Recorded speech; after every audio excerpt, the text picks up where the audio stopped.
Hello, Chad. How are you doing today? Doing good today, doing good, thanks. All right. Thanks for joining the call. As you know, we do this series to educate our homeowners, share our experience with them. Today, we're going to be talking about sump pumps. Why sump pumps? Well, we're in Florida. To some degree, we have rising sea levels.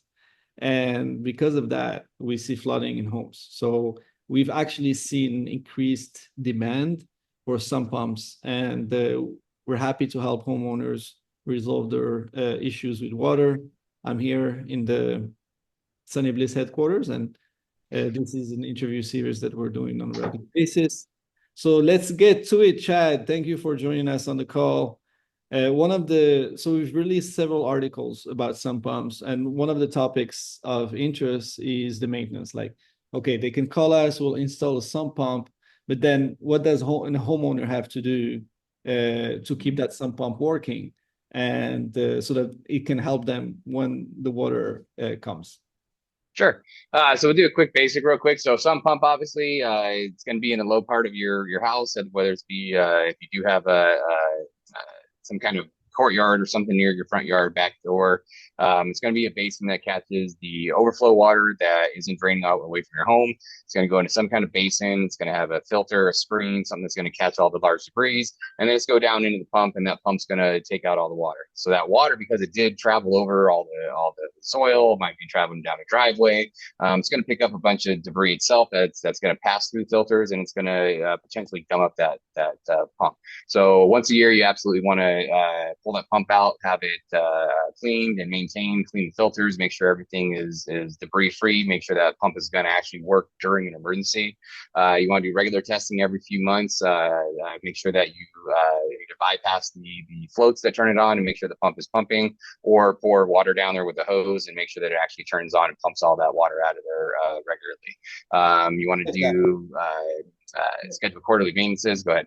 Yeah, when you mentioned the water and testing it with water, you actually can trigger the pump by pouring water onto it as if 100%. Yep. it's Yeah, most of these pumps will trigger once they fill up halfway or so. So if you use your garden hose and you fill up that pump basin wherever that inlet's coming from, you can test the inlet to make sure that the inlet's not clogged, which is really important because if it's clogged, doesn't matter how well that pump's working. If water can't get there, it won't pump away.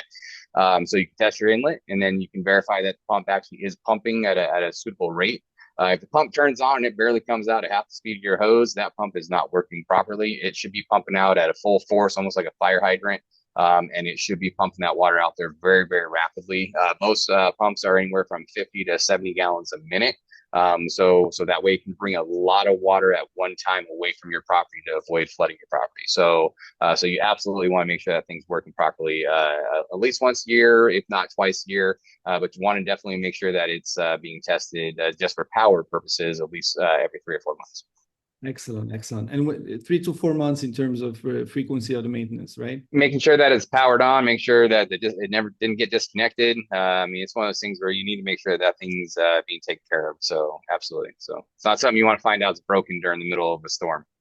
And I Sunny Bliss, among other things, offers a maintenance program. Is this something that falls within the maintenance program, or is this a service that's separate that a homeowner can We ask? will absolutely test it during a maintenance visit. So if we come out during the maintenance, we'll absolutely test it for you. And then if there's for some reason anything wrong with that unit or needed to be repaired or maintenance, we would offer that to the customer at the time. So because all pumps are different, and unfortunately, depending on how old they are, how long they've been in there, if they've been maintenance at all, some people never maintenance them; they don't even know they're there until they call a plumber to find out why their yard's been flooding. So and it's like, oh, you got this big old basin here that isn't working. And that's how it is. So it's absolutely imperative for these for if you have one, for you to be maintaining it and taking care of it. And our maintenance program will absolutely help you do that.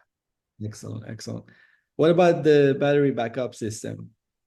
Having battery backup, whether it's internally built in or you have an external battery backup system, absolutely something that's needed. Obviously, with a lot of storms comes power outages.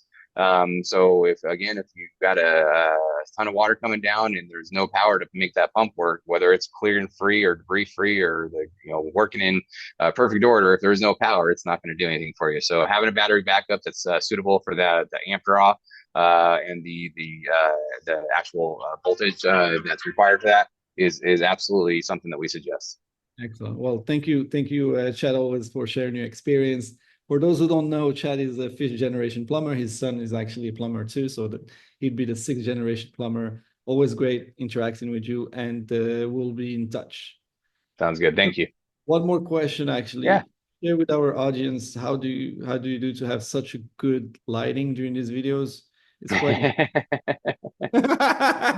That is funny. I like that one. All right, cool, man.